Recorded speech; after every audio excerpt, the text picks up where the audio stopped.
Hola, soy la doctora Cristina Feingold, soy la responsable médica del Servicio de Endocrinología de la Unidad Asistencial César Milstein y en esta oportunidad nos vamos a referir a la epidemiología, diagnóstico y clasificación de la diabetes. Con respecto a la epidemiología, vamos a tomar los datos de la Federación Internacional de Diabetes y en este caso los últimos publicados fueron en el año 2017.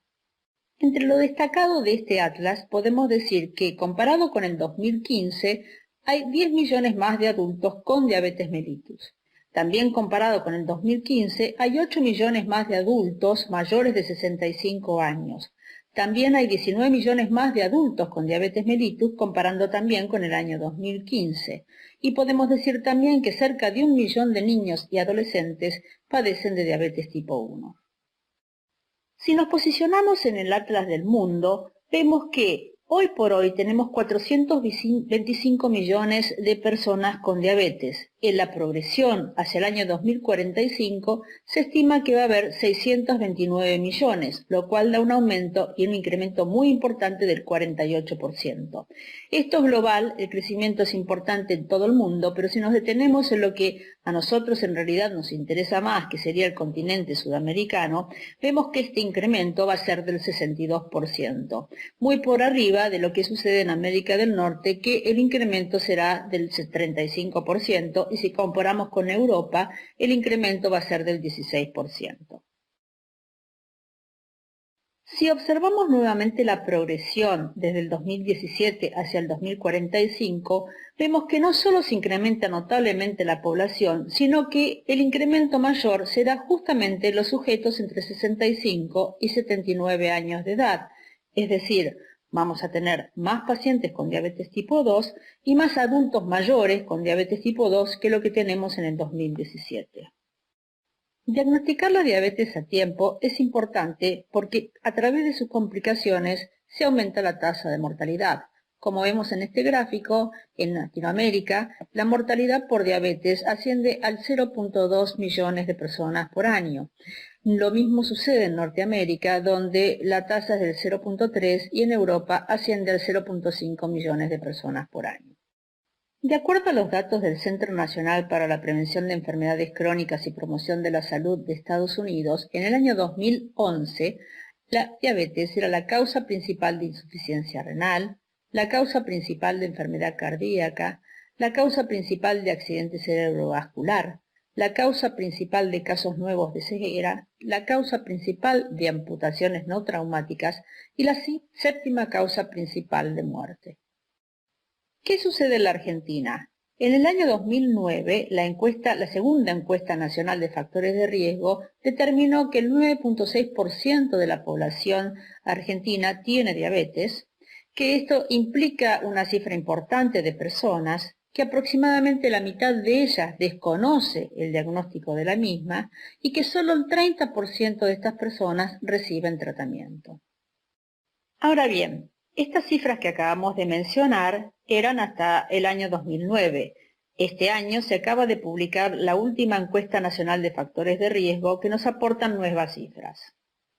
En este gráfico tenemos los datos de las 4 encuestas, 2005, 2009, 2013 y 2018. Vamos a ver primero lo que sucedió con sobrepeso y obesidad, que sin dudas van de la mano de diabetes. Vemos que el sobrepeso fue incrementándose, pero en el último año, en el 2018, hubo un discreto descenso con respecto a la encuesta del 2013, pero lo que lamentablemente aumentó fue el índice de obesidad, que pasó de 20.8 al 25.4%. Es decir, lejos de mejorar, estamos cada vez peor con respecto al tema de obesidad. ¿Y qué sucedió con diabetes? Bueno, como vemos, de la misma manera que la obesidad, la prevalencia de glucemia elevada se incrementó y pasó del 9.8, que fue la cifra que marcamos anteriormente, al 12.7%. De lo anterior entonces se desprende que es imprescindible diagnosticar la diabetes a tiempo, pero también tenemos que saber de qué tipo de diabetes estamos hablando. La interpretación fisiopatológica de la diabetes depende de si estamos frente a una carencia absoluta de insulina o si estamos frente a una falla secretoria con el desarrollo de insulinoresistencia a nivel del receptor. Entonces, la primera será la diabetes tipo 1 y la segunda sería la diabetes tipo 2. La clasificación entonces es diabetes tipo 1, que a su vez se subdivide en la autoinmune, que es la absolutamente más frecuente, pero también hay una idiopática que se da en algunos sujetos, sobre todo de origen asiático, en los cuales no hay autoinmunidad, pero se comportan como un diabético tipo 1, que ahora vamos a ver cuáles son las características de estos. La diabetes tipo 2 con predominio de la resistencia periférica aumentada o con predominio de defecto secretor. También tenemos los otros tipos específicos de diabetes, dentro de los que entran los defectos genéticos, entre los cuales el más conocido de todos son la diabetes tipo MODY, las endocrinopatías, como por ejemplo por Cushing, las inducidas por drogas, como por ejemplo por glucocorticoides, las causas genéticas, etc. Y fuera de estos tenemos la diabetes gestacional. Dada la prevalencia, lo más importante es diferenciar entre la diabetes tipo 1 y la diabetes tipo 2. Como dijimos antes, la diabetes tipo 1 es el 10% de la población total de pacientes con diabetes. Si vemos en la forma de inicio, en general el inicio es abrupto, ya que hay una destrucción masiva del páncreas, mientras que la diabetes tipo 2, el inicio es progresivo, silente y muchas veces lleva entre 5 y 10 años de evolución hasta el momento del diagnóstico. La insulina endógena en los diabéticos tipo 1 está baja o ausente, mientras que los tipo 2 está normal, aumentada o incluso disminuida en la etapa final. La cetosis es frecuente de verse en los pacientes diabéticos tipo 1 descompensados, mientras que es raro en los pacientes con diabetes tipo 2. La edad de inicio, en general, la diabetes tipo 1 se da en pacientes más jóvenes, aunque esto no es excluyente, y los pacientes con diabetes tipo 2 en su gran mayoría son adultos. La masa corporal, en general los diabéticos tipo 1 son delgados, aunque el fenotipo actual, cada vez la obesidad está haciendo estragos y tenemos fenotipos intermedios, y en la diabetes tipo 2 en general hay obesidad. También hay diferencias con respecto a la herencia, a la presencia de autoanticuerpos que por supuesto están presentes en los pacientes con diabetes tipo 1 y ausentes en los pacientes con diabetes tipo 2, y con respecto a las complicaciones, en general los pacientes con diabetes tipo 1 tienden a tener más complicaciones microvasculares, mientras que los pacientes con diabetes tipo 2 tienden a tener más complicaciones macrovasculares. Existen también otras formas de presentación que veremos a continuación. Uno de los más frecuentes es la diabetes tipo LADA, que viene de sus siglas en inglés, que significan diabetes autoinmune latente del adulto. Son pacientes en general adultos que no requieren de insulina desde el comienzo de la enfermedad, pero que tienen marcadores autoinmunes presentes y que progresan a la dependencia de insulina. Hay que tener cuidado de diferenciar este tipo de pacientes de aquellos pacientes con diabetes tipo 2 que después de muchos años de evolución ven disminuida su secreción pancreática y requieren para su tratamiento de insulina. La diferencia entre unos y otros es la presencia de anticuerpos. Otro tipo que se ve con relativa frecuencia, sobre todo en el último tiempo por el incremento de obesidad, es la diabetes tipo 1,5 o 3 para algunos autores. Y esto se trata de pacientes jóvenes que tienen anticuerpos presentes, es decir, serían diabetes tipo 1, pero tienen evidencia de insulinoresistencia, con signos clínicos de acantosis, obesidad central, antecedentes familiares, etc. Es decir, el fenotipo de la diabetes tipo 1 que mencionamos anteriormente está cambiando por la presencia de insulinoresistencia. Es así que entonces surge la idea de hacer una clasificación nueva de la diabetes que tenga en cuenta todos estos factores que estuvimos viendo. Y entonces en el año 2018 un grupo muy grande de autores en la revista Lancet publicó este trabajo donde propone nuevos subgrupos de diabetes en el adulto, basados en datos de 6 variables que analizaron. Las variables analizadas fueron índice de masa corporal, edad al inicio de la diabetes, estimación de la evaluación del modelo de hemostasis a través del índice OMA, función de la célula beta a través del OMA2B, resistencia a la insulina a través del OMA2IR, calculado con una calculadora de la Universidad de Oxford, y la presencia o ausencia de los anticuerpos GABA. Es así que proponen 5 tipos diferentes de diabetes. el grado 1, que sería la diabetes autoinmune grave, con inicio temprano, índice de masa corporal relativamente bajo, control metabólico deficiente, deficiencia de insulina y presencia de anticuerpos GADA. El grupo 2, o diabetes severa insulino dependiente, con anticuerpos negativos, pero similares al grupo 1, es decir, sujetos jóvenes con índice de masa corporal relativamente bajo, baja secreción de insulina y pobre control metabólico. El grupo 3, o diabetes resistente a la insulina severa, tienen resistencia marcada a la insulina, con alto índice OMA2IR y alto índice de masa corporal. La diabetes el grupo 4, que sería la diabetes leve relacionada con la obesidad, son personas con obesidad, pero sin marcada resistencia a la insulina, es decir, con un índice OMA2IR bajo. Y el grupo 5, finalmente, incluiría aquella diabetes relacionada con la edad, es decir, son pacientes mayores en edad que los otros grupos que mostraron de forma similar al grupo 4 trastornos metabólicos modestos. Como conclusión del trabajo, los autores dicen que los datos sugieren que la información combinada de algunas variables para el desarrollo de la diabetes es superior a la medición de un solo metabolito, es decir, la glucosa. Este estudio proporciona un primer paso hacia una estratificación más precisa y clínicamente útil. También allana el camino para ensayos aleatorios dirigidos a identificar pacientes con alteración de la secreción de insulina o alteración de la resistencia a la misma. Para finalizar, nos referiremos entonces a cómo establecemos el diagnóstico de esta patología. Para su diagnóstico contamos con una herramienta sumamente útil que es la glucemia, es decir, es un dato sencillo de hacer en el laboratorio. Pero ¿cómo establecemos el criterio diagnóstico de diabetes? Entonces decimos que un sujeto tiene diabetes si presenta síntomas de la misma, es decir, poliuria, polidipsia y pérdida de peso, y presenta una glucemia aislada en cualquier momento del día, sin importar la última ingesta, de 200 miligramos por decilitro o más.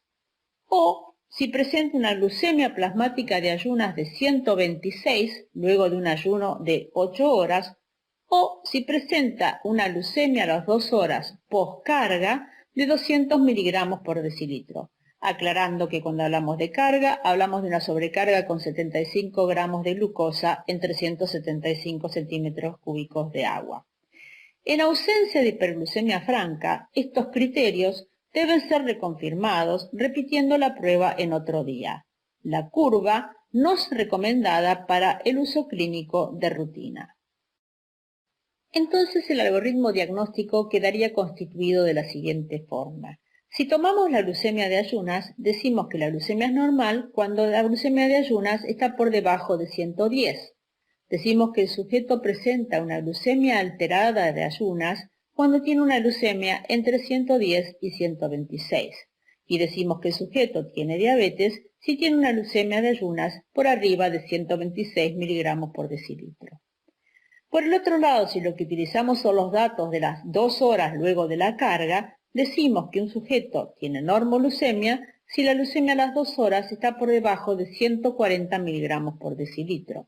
Decimos que el paciente tiene una tolerancia alterada a la glucosa cuando este valor está entre 140 y 200 miligramos por decilitro.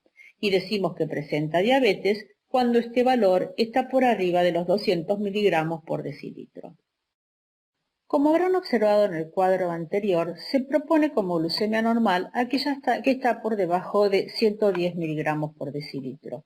Sin embargo, hay mucha discusión al respecto.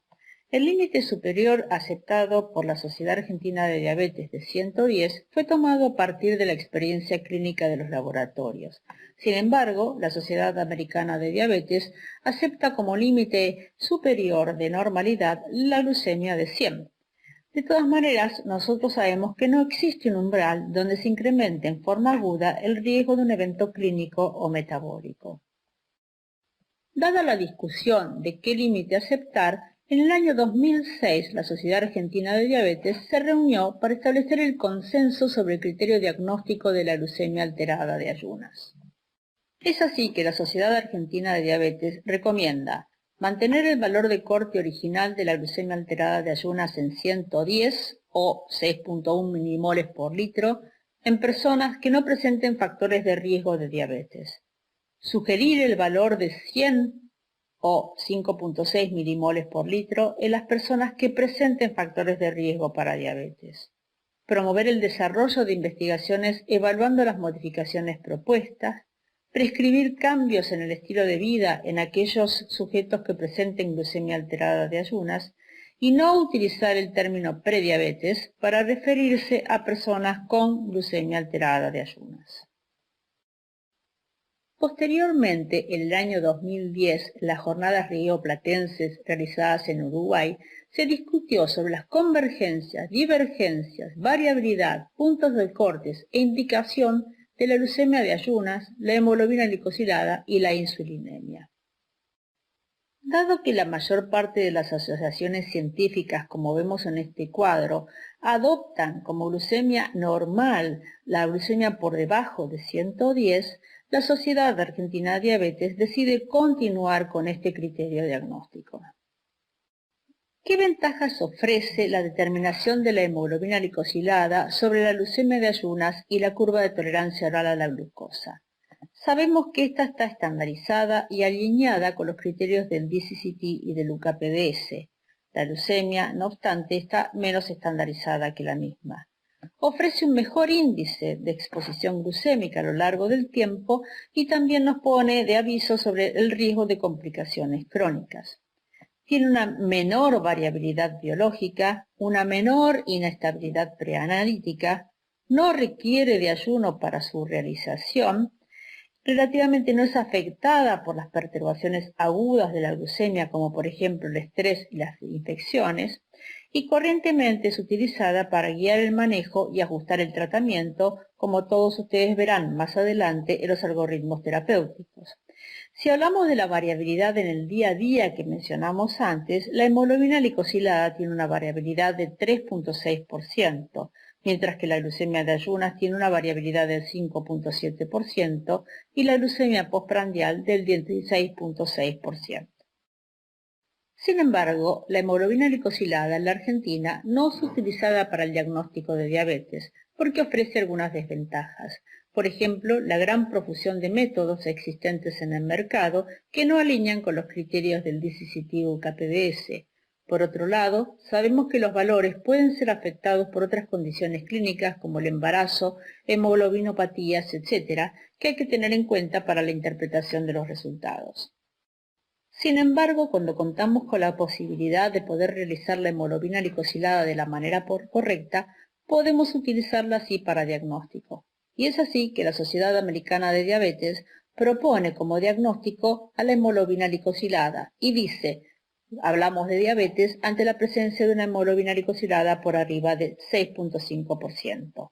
Entonces, el cuadro diagnóstico quedaría conformado de la siguiente manera. Hablamos de normalidad para la Sociedad Americana de Diabetes cuando la glucemia de ayunas es menor de 100, cuando la glucemia a las 2 horas poscarga es menor de 140 y cuando la hemoglobina glicosilada está por debajo de 5.7%. Hablamos de prediabetes, que engloba la glucemia alterada de ayunas y la tolerancia alterada a la glucosa, cuando la glucemia de ayunas está entre 100 y 125, cuando a las 2 horas está entre 140 y 199 y cuando la hemoglobina glicosilada está entre 5.7 y 6.4%. Y hablamos de diabetes cuando la glucemia de ayunas está por arriba de 126, a las 2 horas es por arriba de 200 y la hemoglobina glicosilada por arriba de 6.5%. Espero que este apretado resumen de la epidemiología, clasificación y diagnóstico de la diabetes haya sido de su agrado. Nada más, muchas gracias.